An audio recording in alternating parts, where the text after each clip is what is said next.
Hey guys, Xlice here. 4.3 is a patch for the male enjoyers, with Blade coming back stronger than ever in Mortenax form. In this video, I'll explain everything you need to know about what Mortenax Blade does, how to play, how to build, how to team, how to Mort Blade.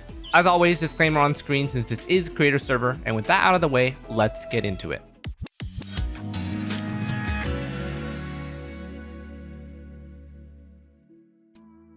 So, Mort Blade kinda does everything. He's a fire nihility, so his path design is technically for debuffs, but he also buffs allies, does insane amounts of damage, taunts enemies, and tanks hits for the team, takes a lot less damage with natural damage reduction, and uses no skill points at all in his entire kit. The only thing he doesn't do is elation things, but that's okay. We have enough units that do funny elation things. So let's go over what he does in combat. His first goal is generating energy for his ult form as fast as possible. In ult form, he first applies an AoE debuff to all enemies, then deploys a zone that provides a bunch of buffs. The debuff is called Balefire Bind, and it applies minus 30% defense and 50% vulnerability. For the zone buffs, we have things for himself. He has a higher chance to be targeted, 50% damage reduction, 50% incoming healing, 20% crit rate, 60% crit damage, and 1 revive to 50% HP on the first death. And then for the team, he also gives 50% increased damage and either 75% damage bonus to himself if Blade is the only Nihility character, or 75% ally ultimate damage if there are other Nihility characters besides Blade. When his ult expires, the debuffs will still be active, which includes the minus 30% defense and the 50% vulnerability, because they are still applied when an ally hits an enemy. But he loses all of the self buffs, and the team loses 50% and 75% increased damage. But yeah, there's a lot. So his ult is basically his entire kit, and he even has built-in ways to help with its uptime. So on battle entry, he's going to start with 75% of his 160 energy cost ult, so he just needs 40 energy to get things started. He can also overflow 80 energy, making it a lot easier to get back into ult when it expires. It's a great way to reduce his downtime. His technique is an active attack that taunts all enemies for 1 turn and gives him 90% damage reduction. This will help mitigate a first turn of damage taken for your entire team, while also guaranteeing that he will get a little bit of energy from the hits taken. But because it's an active technique, it may conflict with usually like your other main DPS techniques for entering battle. So you're gonna have to choose which one you value more to use if your main DPS also has an active technique. I consider Blades optional since it's a defensive technique with no crucial mechanic besides that taunt. Once he's in ult, he does gain access to his skill and a new ult that both deal damage. His ult form has a countdown on the action order with fixed speed, very similar to how Finon works. That skill is going to be AoE HP scaling damage with 4 extra bounce instances of damage. This does not use skill points. Instead, it consumes 10% of Mort Blade's max HP. His new ultimate is just going to be full AoE HP scaling damage. Both of these do have fairly nice multipliers, so even though he's technically a supportive debuffer, he's also dealing a really nice amount of damage. On his tooltip also has a charge counter out of 9. Anytime an ally attacks an enemy, Mort Blade will inflict the same debuff that his ult applies on that target and gains 1 charge. At 9 charges, consumes them all, regenerates 25 energy, and Mort Blade uses a free skill. The skill that's used with these 9 charges is considered a follow-up attack. Charges only accumulate while he's in ult, which is just another reason why his ult uptime is so important. And then finally, when he's not in ult state, he can only basic attack on his turn. Ideally, this doesn't happen that often, and he will get back into ult form ASAP. But if you have no choice, it will be dealing single target HP scaling damage and taunt that target for 1 turn. So overall, this is what Mort Blade's playstyle is going to look like. You're going to start the battle with 75% energy, and you're going to press ult as soon as you can. Once you're in ult, every turn, you're going to use his skill for free AoE damage. Every 9 charges on his tooltip also will use a free skill. You're going to keep tabs on his overflow energy, which is going to be the buff number, and when his ult will expire on the action bar. You can use his new ult whenever it's a good opportunity, while still having enough energy to get him back into ult form when it expires. Rinse and repeat. Okay, so let's finalize some things and then get to his builds. So Trace Stones are going to give him 12 crit rate, 10 HP, and 22.4% damage bonus. Leveling priority will be on the screen. Ultimate is going to be a priority for the defense reduction, the vulnerability percent, the crit damage, and the multiplier scaling, and then skill for the damage. Now let's take a look at his light cones. So his signature provides HP percent, a fixed 20 energy per wave, 30% crit damage vulnerability, and 30% crit damage for the wearer. It's not a crazy juiced light cone, it's mostly just a stat stick. The most valuable thing is probably the crit damage vulnerability. Definitely not game changing though, so it's not a must pull. We have a lot of other great options. Cypher's light cone. This one's for maximizing defense reduction. and it's by far the best choice. It's stronger than his signature if he's a pure support for the team, but does require around 39% effect hit rate to guarantee that these debuffs land. Pearls of Sweat R5. This is going to be another source of defense shred, but it does require a little bit of EHR. It's going to be 100% base chance at S5. This is more for the supportive build. We also have Tutorial S5. His def debuff is effectively permanent on any enemy that he attacks, so this is just constant free energy, which means more offensive damage ults when he's transformed. Then we have Holiday S1 to S5. This is a great general option for more vulnerability percent. And finally, we have Goodnight Sleep Well S5. This is just for extra damage. So he does have quite a lot of light cone options depending on what you're looking for, so signature light cone is not a priority and completely optional. All right, now running through relics. So for DPS, we're going to go for the 4-piece Master Smith. This is 12% HP, 28% crit damage, and 15% ally damage increase. It's a great mixture of self buff and supportive stats. For pure supportive, he can also run 4-piece Eagle for some more turns. These are basically the only two options that I consider, since Eagle is such a powerful set bonus for a character like Mortenax Blade, who has a fixed countdown to their ult, which means they can take as many turns as they want in that time frame. For planners, DPS focus or general build, we're going to go 2-piece Bone Set for the 12% HP and 28% crit damage. For pure support, we're going to have 2-piece Lushaka for more energy regen and a buff to your main DPS. For main stats, we can divide his choices into DPS or support, but mix and match all you want. He's really flexible. Crit rate or effect hit rate body, HP or speed boots, HP or damage orb, HP or ER rope. So crit rate body by default, effect hit rate body only if you run a defense shred light cone like Pearls of Sweat or Cypher's light cone. HP boots if DPS and getting action advanced, otherwise speed boots. HP orb by default, damage orb if you already have 2 other HP main stats, which would usually be the rope and the boots. HP rope if DPS, ERR rope if supportive.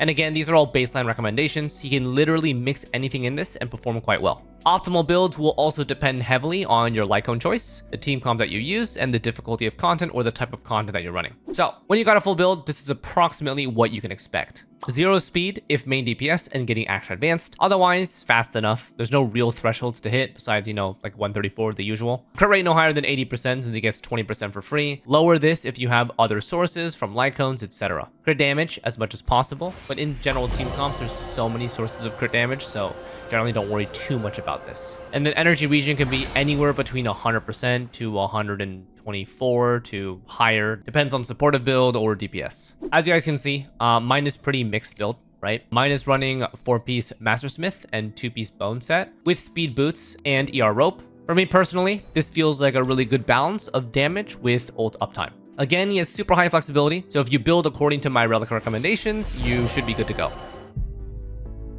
Now, let's run through his Eidolons. E1. While the zone is active, enemy all-type res minus 20%, and after using the free skill from his 9 charge count, his ult transformation mode countdown timer is delayed by 15%. So this basically means that his ult lasts a little bit longer than usual, or higher uptime, which means more time for damage ults and less downtime overall. E2 changes all ults to be follow-up damage and provides team-wide follow-up damage increase by 75%. Also reduces his charge count from 9 down to 7, which also makes E1 a lot better. Pretty juicy value all around. This one maximizes damage for the entire team and also allows himself to use more charge points, which translates to more energy feedback, more damage, and longer time spent in ult given E1. E4, 50% more team-wide damage from one of his traces. Simple but effective. E6, while the zone is active, he gains 1 charge every time he takes damage or consumes HP once per target turn. Also, 1.5 final damage to his damaging ult, which is his main source of damage. This one almost doubles how fast he charges up, which sounds as strong as it is. So he normally gains 1 charge when anyone on the team gets hit. With his zone active, he should be taking about 50% of the total hits due to his aggro increase, and each of those hits will grant him 2 charge instead of 1 at E6. Combined with his max charge of 7,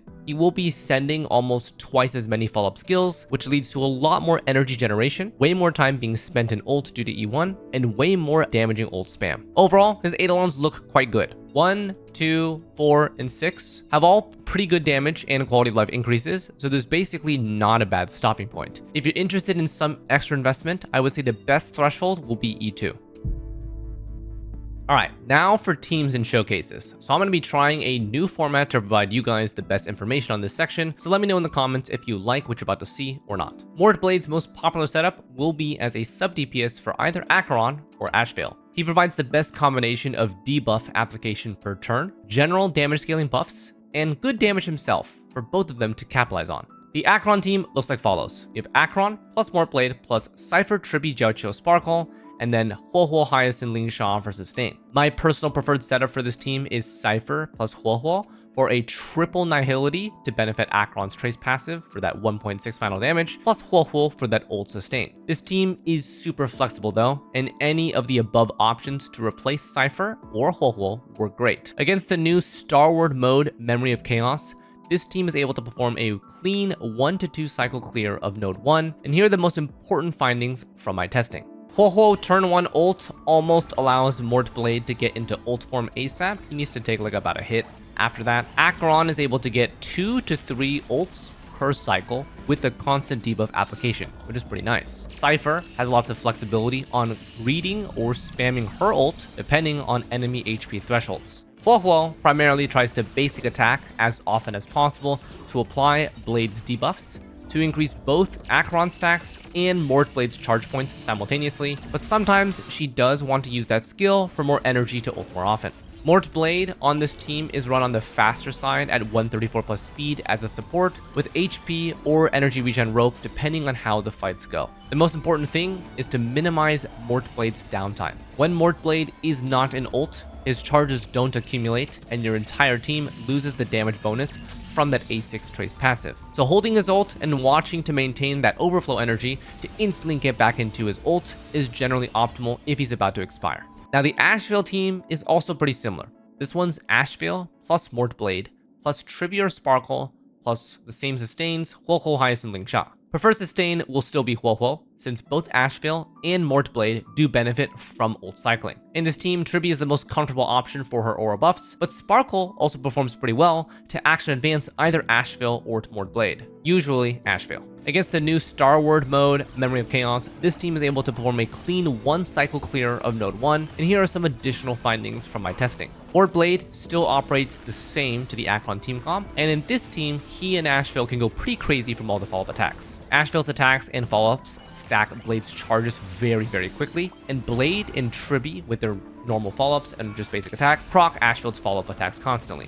The loop works pretty smooth, and Huohuo's ideal job is to really just ult as fast as possible to sustain the ults because the ults replenish the constant follow-up attacks. It's a really satisfying team with lots of constant chip damage that accumulates over time. This team also has the largest amount of flexibility since Ashveil is a hunt unit that can be replaced by a number of other hunt characters. This includes Archer, Sealy, Fei Xiao, Topaz. So Fei Xiao and Topaz synergize under the follow-ups, whereas Archer and Sealy are more like hyper carries. If you plan to run Archer or Sealy, replacing Trippy with Sparkle will help out tremendously with the action advancing and the skill point generation. Finally, Mortblade can also perform as a main DPS.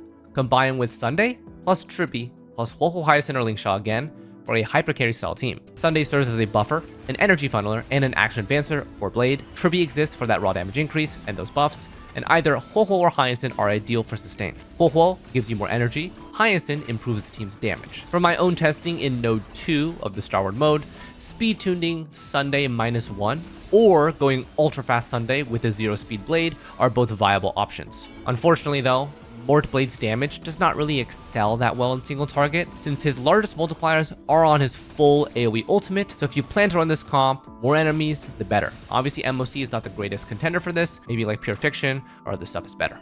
Alright, so closing thoughts in general. Mortblade is really strong, jack of all trades debuffer with slight favoritism towards Acheron and follow-up team comps. I'd view his value very similar to what Trippy provides to a team, except with more def reduction focus on the teams that prefer to achieve near 100% def reduction total for max value. His build path is also super flexible. He can be a main or sub DPS. He does not require his signature light cone and has pretty good scaling on all of his Eidolons for generalist buffing. Overall, if you're looking for a universal support like Trippy for non-Alation comps, Mortblade is now a top priority pick. Let me know in the comments what you think, and don't forget to like and subscribe for future releases and gadget summon videos. If I do end up making an E0 to E6 Mortblade showcase, that will be released on my second channel. Thanks for watching, and we'll see you on the next video. Take care.